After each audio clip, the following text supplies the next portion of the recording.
No sign of sexual assault. It's a cruel murder. తలపైన multiple hittings ఉన్నాయి. Like hammer or rod use చేసి ఉంటాడు. Skull and brain total damage అయింది. Victim చనిపోయాక తలను body నుండి వేరు చేశాడు.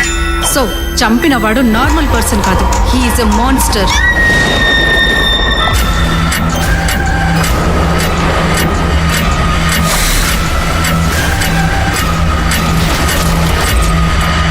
ఒక నార్మల్ పర్సన్ ఆవేశంలో చేసే మర్డర్స్ కి, ఒక సైకో ఆనందం కోసం చేసే మర్డర్స్ కి ఇలాగే తేడా ఉంటుంది.